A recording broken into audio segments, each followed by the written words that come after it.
Bismillahirrahmanirrahim. Assalamualaikum warahmatullahi wabarakatuh. Alhamdulillah, alhamdulillahilladzi arsala rasulahu bil huda wa dinil haqq liyuzhirahu 'ala ad-dini kulli walau karihal musyrikun. Asyhadu an la ilaha illallah wahdahu la syarikalah wa asyhadu anna Muhammadan abduhu wa rasuluh la nabiyya ba'dah. Puji syukur karena Allah Subhanahu wa taala yang mana sampai hari ini kita masih diberikan begitu banyak nikmat oleh Allah Subhanahu wa taala. Ada nikmat sehat, nikmat sempat, nikmat iman, Islam dan ihsan. Terlebih lagi kenikmatan Ramadan tahun ini yang bisa kita rasakan. Sungguh begitu banyak nikmat yang telah Allah berikan kepada kita. Kata Allah dalam Al-Quran, la in syakartum la azidannakum wa la in kafartum inna azabi lasyadid. Barang siapa yang bersyukur akan nikmatku, niscaya akan aku tambah. Dan barang siapa ingkar akan nikmatku, ingatlah, niscaya azabku sangat pedih. Na'udzubillah min dzalik. Selanjutnya salat serta salam kita kirimkan kepada Nabi Allah, kekasih Allah, baginda Rasulullah Nabi besar Muhammad sallallahu alaihi wasallam, yang mana berkat perjuangan beliaulah kita bisa merasakan sampai di titik ini, kita bisa merasakan nikmatnya iman dan manisnya Islam. Ayah, bunda dan ananda yang dirahmati Allah, di Ramadan yang ke-14 ini izinkan saya untuk menyampaikan beberapa tausiah. Sebelum saya masuk ke dalam tausiah pada kali ini, saya ingin bertanya kepada diri kita semua, siapakah yang ingin masuk ke dalam surga? Atau adakah di antara kita yang ingin masuk ke dalam surga? Pastilah setiap diri kita, setiap manusia berkeinginan untuk masuk ke dalam surganya Allah. Baik itu yang tua, yang muda, yang kaya, yang miskin, yang kecil, yang dewasa, semuanya pasti berharap untuk masuk ke dalam surga. Bahkan orang-orang non-muslim sekalipun, mereka berharap untuk dapat masuk ke dalam surga. Nah, kali ini saya akan membawakan tausiah yang berjudul ciri-ciri manusia yang akan dirindukan oleh surga. Ciri-ciri yang pertama ialah mereka yang senantiasa membaca Al-Quran. Al-Quran merupakan wahyu Allah, kalamullah yang disampaikan kepada Nabi Muhammad SAW, yang mana apabila kita berpegang teguh dengan Al-Quran, niscaya Allah akan menyelamatkan kehidupan kita, baik itu di dunia maupun di akhirat. Rasulullah bersabda, pelajarilah Al-Quran ini, sesungguhnya setiap hurufnya akan diganjar dengan 10 kebaikan. Aku tidak mengatakan alif, lam, mim itu satu huruf, tapi alif satu huruf, lam satu huruf, dan mim satu huruf. Ayah, bunda dan anda yang dirahmati Allah, dalam satu huruf itu saja kita sudah diganjar dengan 10 kebaikan. Bagaimana kalau kita membaca satu ayat, atau bahkan satu halaman, atau bahkan bisa satu lembar, dan terlebih lagi kita bisa membaca satu juz minimal satu hari. Berapa banyak pahala yang akan kita dapatkan ketika kita membaca Al-Quran.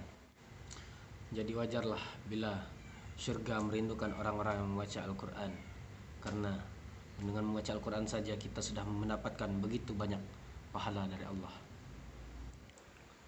Ciri-ciri yang kedua ialah orang-orang yang senantiasa menjaga lisannya. Lisan merupakan anggota tubuh yang tak bertulang, tetapi lisan sangat tajam bagaikan sebilah pedang. Karena lisan, orang bisa berselisih. Lisan juga bisa menimbulkan perpecahan. Lisan juga bisa membuat orang saling membunuh. Begitu kejam dampak yang ditimbulkan oleh lisan. Maka Rasulullah sangat menganjurkan kita untuk menjaga lisan kita. Karena dalam sabdanya Rasulullah bersabda, An Abi Hurairah radhiyallahu anhu, Rasulullah sallallahu alaihi wasallam qala, man kana yu'minuna billahi wal yaumil akhir falyaqulu khairan aw liyasmut. Dari Abu Hurairah radhiyallahu anhu, Rasulullah sallallahu alaihi wasallam bersabda, barang siapa yang beriman kepada Allah dan hari akhir, hendaklah dia mengatakan perkataan yang baik, atau lebih baik dia diam. Nah, di sini kalau kita tidak bisa mengatakan perkataan yang baik-baik, kalau kita tidak bisa mengatakan perkataan yang lemah lembut, Rasulullah menganjurkan kita untuk diam. Karena apa? Karena lisan inilah orang-orang bisa saling mengejek.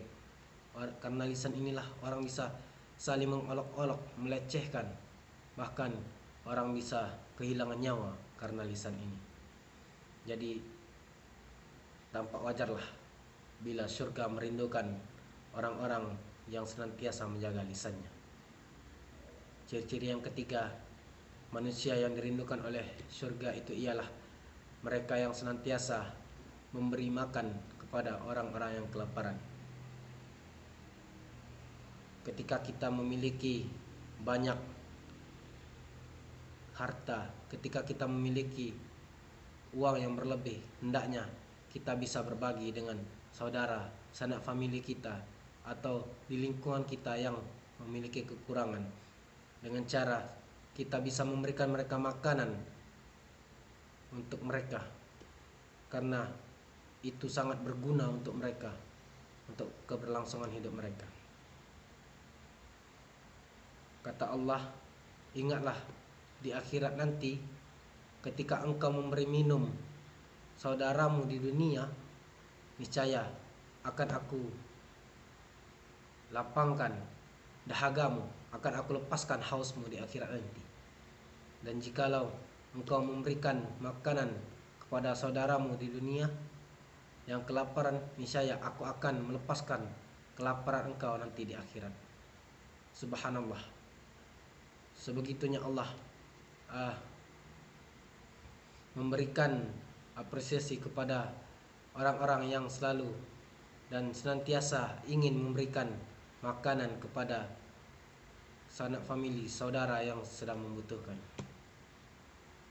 Dan ciri-ciri yang terakhir ialah mereka yang senantiasa berpuasa di bulan Ramadan. Nah, di bulan Ramadan ini kita ketahui begitu banyak sekali pahala, begitu banyak sekali berkah, ampunan, rahmat yang telah Allah berikan. Allah sendiri yang turun tangan untuk menghitung pahala-pahala umatnya yang berpuasa di bulan Ramadan. Nah, di bulan Ramadan ini juga kita bisa mendapatkan keempat ciri-ciri manusia yang dirindukan oleh Allah tersebut. Di bulan Ramadan ini kita bisa mengaji, membaca Al-Quran. Di bulan Ramadan ini juga kita bisa bersedekah, memberikan makan berupa menu berbuka puasa atau takjil, atau dalam bentuk apapun yang bisa membuat orang menjadi kenyang.